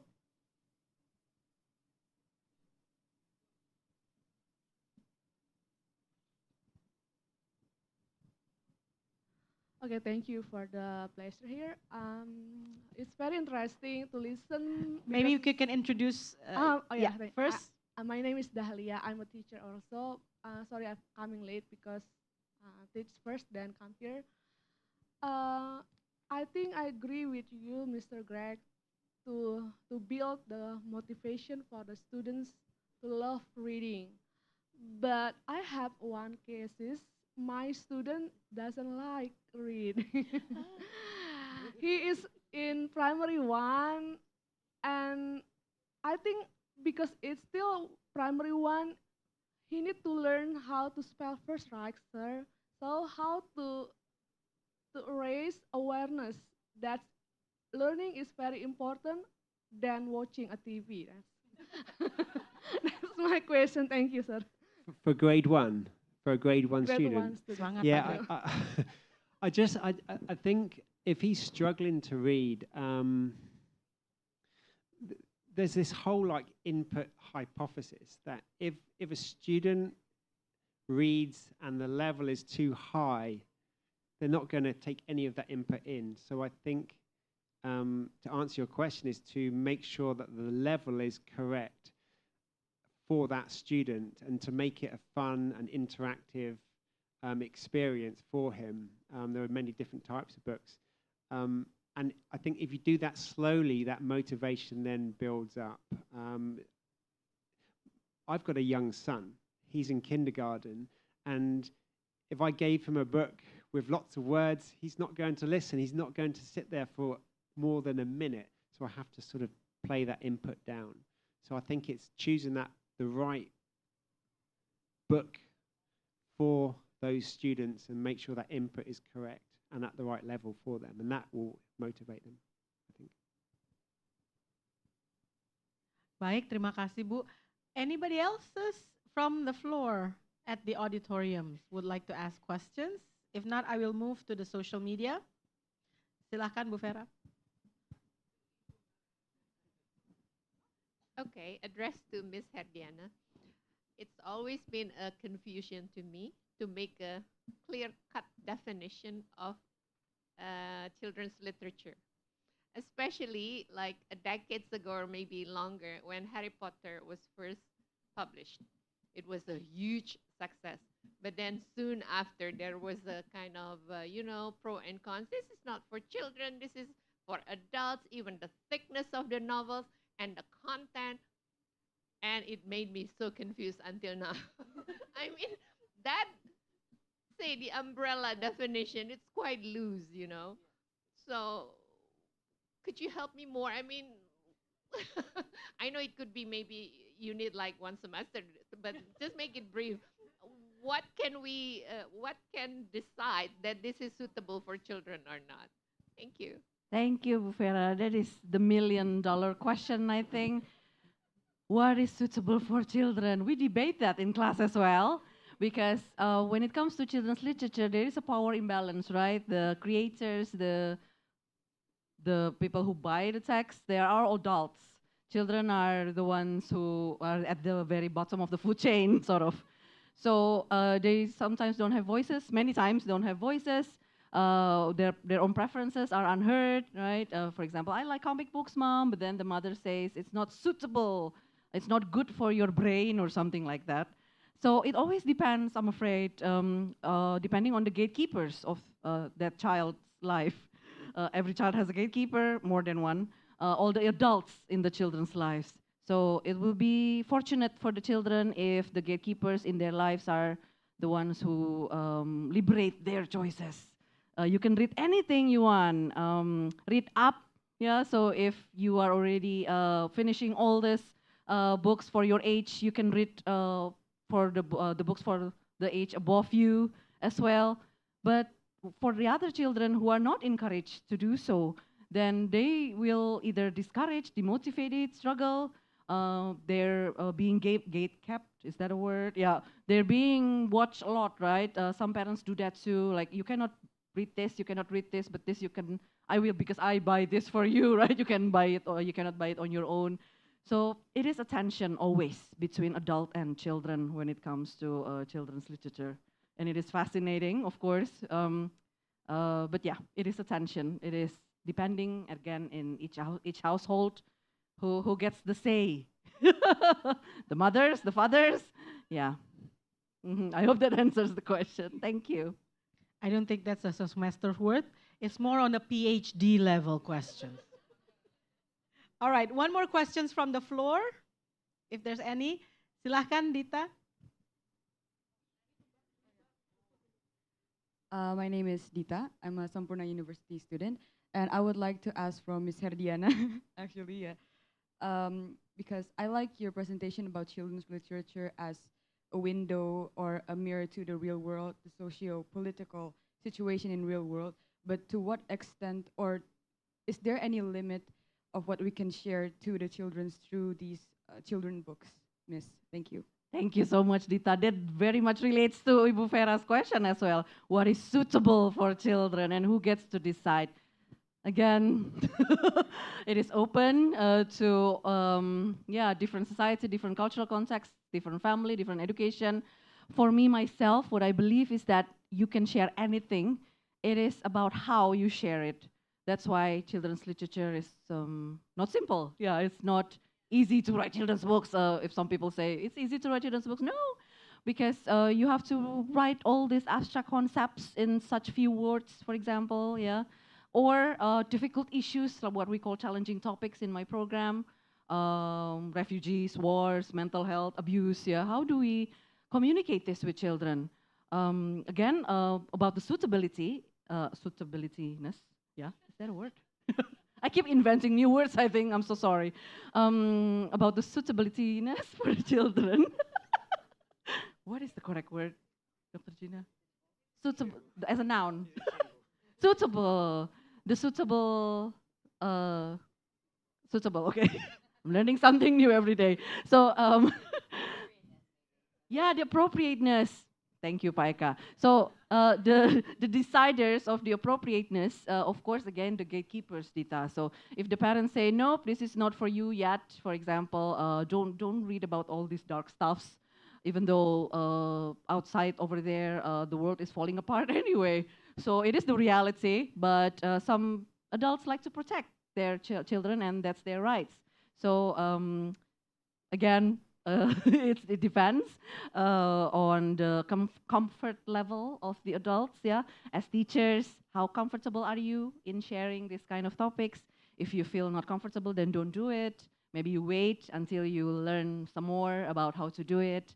But me myself, I'm a believer of you can talk about any issues, just how to do it. That's what's complicated, right? Always. But yeah, some great children's books can do that. Yeah, some great authors, illustrators, they can use metaphors. Yeah, yeah, I think metaphors is the best for that. But again, it depends on the adults. Comes back to the adults. Thank you, Dita. That's a great question. Thank you for the questions. Now I'm going into the social media realms. I have 3 questions from the Instagram and 1 questions from the X. I'm going to address this to all of you. The first one is from Fitriana from the Instagram. Fitriana asked, how can parents and caretaker use literature-based lessons at home to enhance literacies, to help literacy enhancement? How can parents and caretaker utilize or use literature-based lessons to help literacy's enhancement? I think, like I was saying, one of our programs is the RAS Reading, and that is available on all electronic devices, so parents can jump in with their children and they can do the exercises and sit down with them and help them. There's comprehension questions that the students have to answer. So the parents and caregivers have all of that information there. They can sit down with them and watch the children and do the activities. That's on the RAS Reading. If they have their book, I think, and they read it themselves, it's quite hard for the parent to interact with the child with the book. But I think any sort of like I said, the RAS Reading program that we have at Samporno Academy, I think parents and caregivers can definitely look at that and help the child or son or daughter to develop. Miss Gina wants to add? Not specifically, but I think just creating a culture of reading at home is really important. And this is just ensuring that, your children are reading, but also even just simple things like going to the library. That's not something that we are used to in Indonesia, that's for sure. Yeah, like just visiting the library on the weekends or after school. I mean, I remember this when I was a kid, and it always was a very special time. Or even, I don't know if it's popular here, but going to book fairs and buying books at that age, like, so, developing or instilling this sort of customer practices, I think help. Can I just add as well? I think every child loves mum or dad to read books for them, right? And then you've got the caregiver as well that, they're close to the caregiver, but every child loves mum and dad. So parents, caregivers reading the children books at home, bedtime stories, all of this, it just grows that love of reading. And, even teenagers love mum and dad reading them books, I'm sure, So. Miss Herdiana? Agree with All right. Shared time, dedicated Yeah. time, yeah, modeling, it's all Parents' there. participation is Yep, also yep, very mhm. important. All right, second questions also from the Instagram. It's from Ali. It's in Bahasa Indonesia, by the way. I'm translating. How can literature-based lessons can help boost creativity and imaginations to the young learners? Maybe we can start. How can literature-based lessons help boost creativity and imaginations for young learners? I think that's also one of the things that you mentions about. Annotation, Yeah. discussions, yeah. All Maybe responding. this is for Ibu Herdiana first. And I think for Pagreg as well, as Yeah, you can practice. do so many different activities with a child's book in class. It's not just about reading. In class, as a teacher, you wouldn't say to your students, "Okay, read the book," okay, and then leave them. And you would maybe get them to read a page and then talk about it. Discussions. You can do Venn diagrams. You can do character traits. There are so many activities that you can do to spark that imagination. One example that I do is we do Venn diagrams. We read the story, we watch the movie if there is a movie, and then we do the compare and contrast. We do Facebook. They do Facebook characters from, they create Facebook profiles from the characters of the book that they're reading. So many different activities. Maybe I should give a little bit background on these questions, because as I grow up and start being introduced to books and literatures, what have not, we are not allowed to scratch our book. We are not allowed to even fold the papers. You have to be very careful when borrowing books from the library. Okay, so you don't mess it up and then have other people. Now, for me, this is not creativity. This is just reading. This is so. I guess now it's you have RAS and you have annotations, and then using all of those to improve imaginations. You have anything else that we can do? We have, like I said, we call them reading trees. So in the classroom, I have this lovely tree that I've made from pencils and pens, and every time they read a book, they will fill out a leaf and they write down the author, what was their favorite character, a quote, and then they'll put that leaf onto the tree. And at the beginning of the school year, the tree is empty. There's no leaves on it. But by the end of the school year, I wish I had a picture to show you. At the end of the school year, the tree is full of leaves, and it's all the books that they've read. So that's a really good one. Wonderful. Anything else ladies would like to add? Can I add? Yeah, sure. So I think from my own experience, just providing stationaries, arts and crafts tools, and open it up. I wish I them. have something like that when I was growing up. I know, me too. That's why I always did a different approach, because I wished I had that as well when I was little. But during my field work, I could see that the ideas came from them. Even they said, I want to write a letter to the character. So I'm like, yeah, there you go, do it. So creative writing, right? I want to draw. I want to illustrate this part. So yeah, go do it. So they are very creative. They came up with the ideas. We just provide with the tools, stationery stuffs, origami papers, everything. So hopefully it caters to different types of learning as well. If they are visual, kinesthetic, some of them were doing what is it called? Jungkir balik? Flip. Yeah. That's how they listen to stories. They flip. Okay. But then they talk about the story after that. So probably they're kinesthetic. So all different types of learners. Maybe just open it up for them as well. Yeah. Give them Maybe choice, yeah, I think. Gina have Yes. Yeah, I think just that there's so many extension activities you can do when you read a book, to spark imagination or, further, role plays or drawing, art. And there's so many things now, like digital tools that you can use to incorporate, different types of imagination. I mean, I think the students sometimes will tell you. That's what true. they That's true. I had a what we should student. use.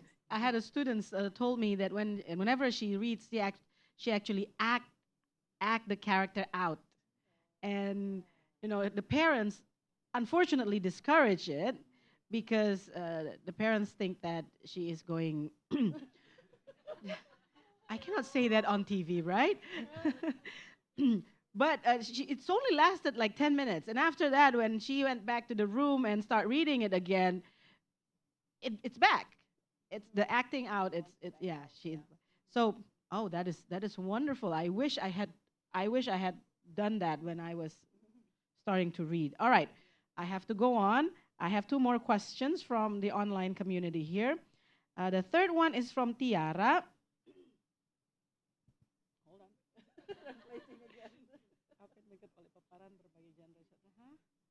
Okay. Can somebody help? Peran apa yang dimainkan oleh paparan berbagai genre sastra dalam meningkatkan kemahiran literasi di kalangan pemuda? What role does the Variety of literary genres. yeah, the variety of literary genres plays in increasing literacy kemahiran? Literacy skills Literacy skills among young the young people. The different genres. Yeah, what is the role of the different genres play to increase literacy skills? For me, it's massive. It's because the genre, every student's different, and they all have different interests. So sometimes we heard that the children only can read this genre. Right. Yeah, and they might not be interested in that. So if they choose, because of all the different types of genres out there, they choose what they are into, and that then provides them the motivation to continue to read it. And like I said, it's that sustained motivation. That's what we need, isn't it? So if they have all these, like manga, look at manga now. My students love manga, and I didn't even know manga when I was a kid. When I was a kid, that is not considered literacy. No, it wasn't. Literature. It was a comic. You cannot read that. It's comic. It's something fun. So genres plays a massive part in student motivation for reading. Wow. Miss Gina, Miss Herdiana. Exposure to a variety of genres. Agree? It is very good. Like a diet, like a food diet. Not just one type of food. And again, it's important for motivation. Yeah, always starts with the preference first. But then after that, show them that here's another banquet of books, genres. So it's okay to expose children, to all kind of genre. Yeah, I agree, 100%. You have to do that. Okay, it wasn't like that when we were young. Remember? Now, okay, last one from the social media realms. It's from the platform X.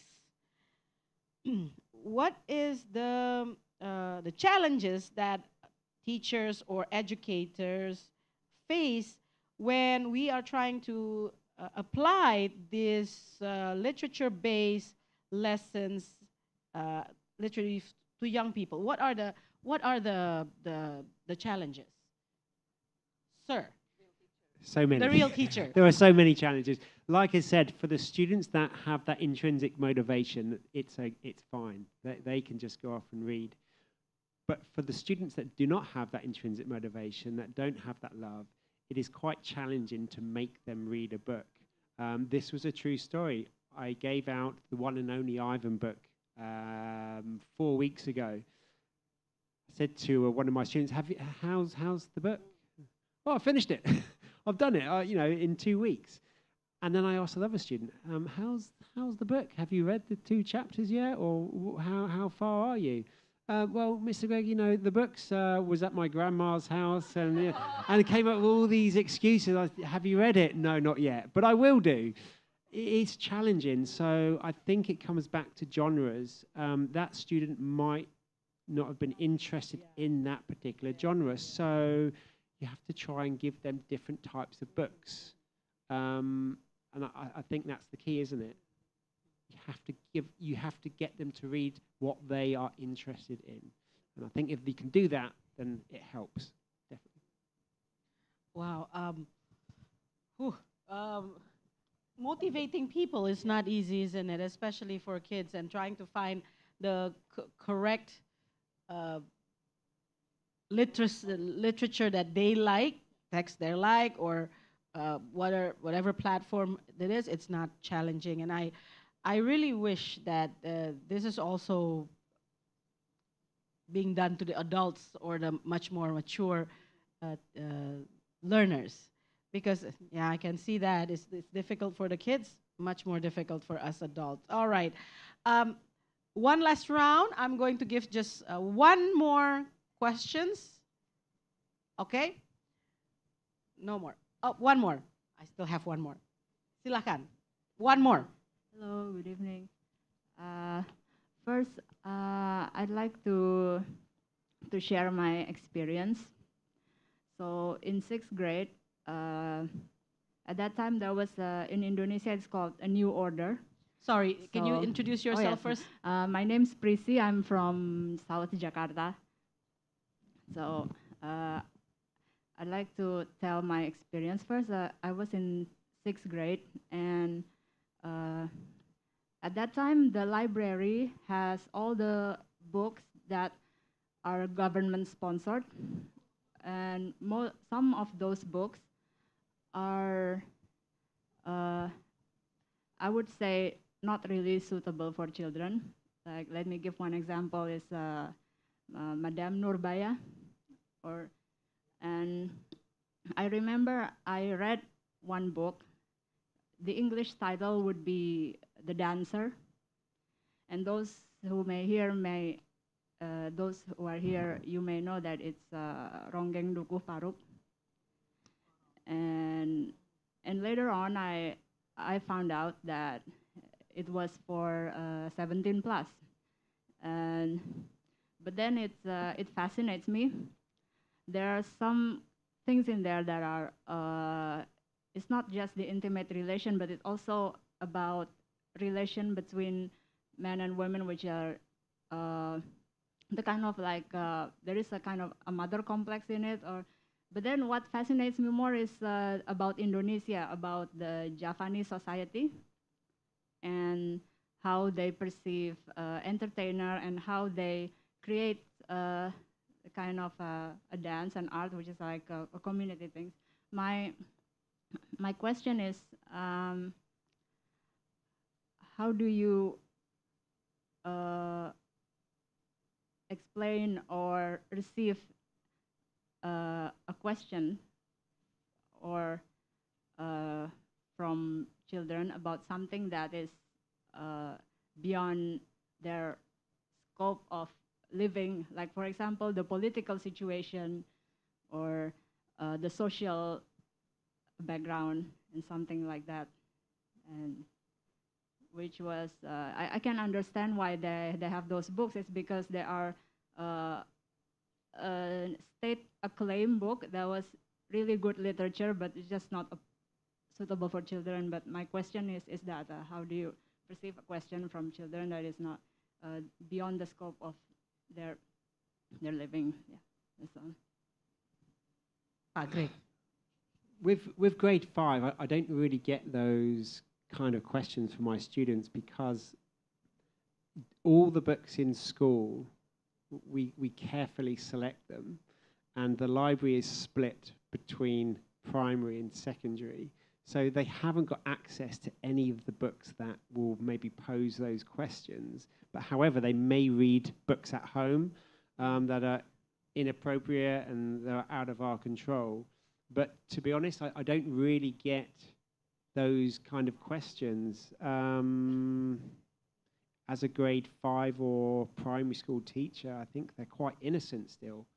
Maybe it's more of a relevant question for the upper secondary university level. I don't know. Maybe also in answering probably for the parents here. But in my experience with my kids, my children's actually do ask me difficult questions like that. And I will be consciously select how I answer it, depending on their level of age. I will continue as they progress. That means that questions, I can re-answer it the year following or 2 years after once they understand it better. So let's say they ask the questions when they are grade 5. I will answer within their age range, but I keep that. This is my experience with my 12-year-old, and my 12-year-old is quite very critical.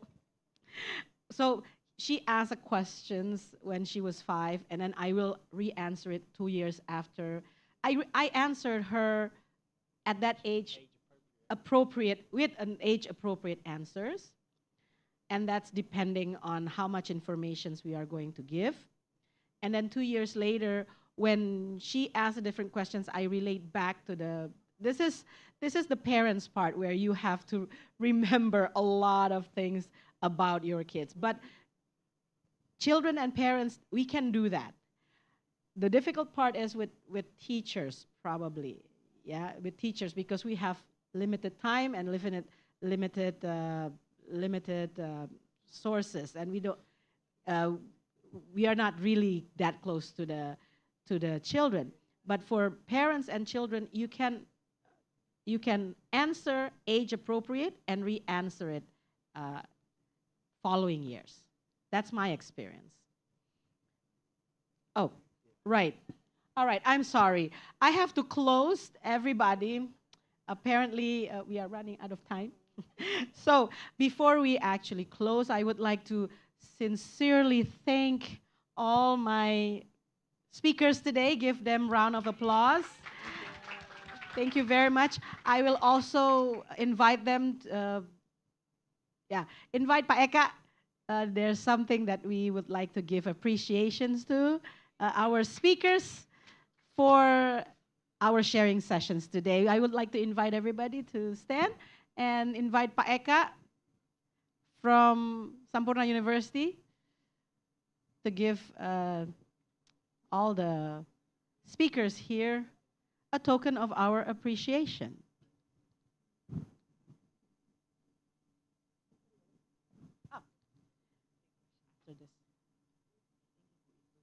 Yeah.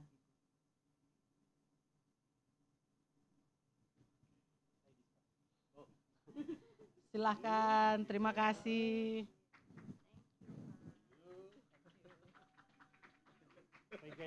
Terima kasih. And also one more, Ibu Herdiana has mentioned the best questions that was asked this afternoon. We would like to also give a token of appreciations to the persons that give the best answer. Best questions. Sorry. Wrong one. Sorry, best questions this afternoon. Ibu Herdiana, you would like to announce? Yes, thank you. The first, this doesn't include online, unfortunately. Yeah, sorry online, please come next time. So I think the first should go to Gabby. Dita, sorry Dita. Didn't ask question, but answer. But she answered. And then Ibu Dahlia, ya? Is it Ibu Dahlia? Yeah. And then yang terakhir. The last question, what's your name? Missy, Prissy. Yeah, and Prissy? Yes, please. Come forward. Only have one. Oh, there's no three? Oops. We will ask 2 more. We will send them. Yeah. We will send the questions dari luar aja.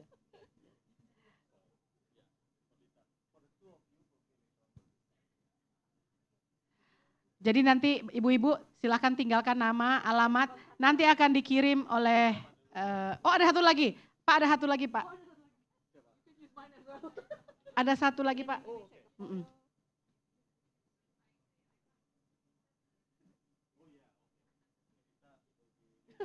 From the school. We give you in class, Dita. In class. Yeah. Well, we'll take pictures first. Come. Oh, forward, everybody. All right. Yeah. Sini.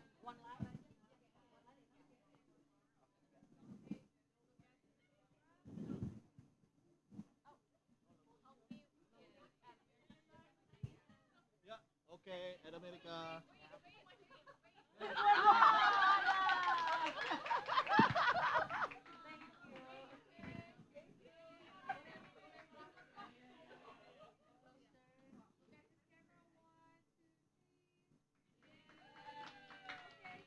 Okay, thank you. Thank you so much. Thank you so much, everybody. You may take your seat. Thank you. Congratulations, everybody. Terima kasih, Bu. Once again, one more round of applause, everybody.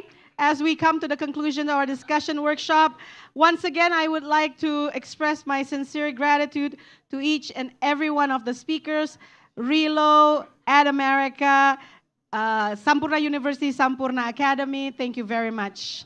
So, with that said, I would like to return the mic to our e-guide. Thank you very much, everybody. I'm Julia Lonan. I'll see you next time. All right, then. Everyone, once again, please give a big round of applause for our moderator and speakers today, to Dr. Herdiana, Dr. Gina, Mr. Greg as our speaker, and moderator Ibu Julia. I hope everyone gained a lot of insight and leaves today's event with a renewed appreciation for the vital role literature plays in shaping young minds and fostering a lifelong passion for learning. At the beginning of our event, we have a trivia quiz for you, and the question was, when was the Boston Latin School, the oldest school in the US, first established? And the answer is 1635. And shout out goes to Angoro Triharyoto from YouTube for answering the question correctly.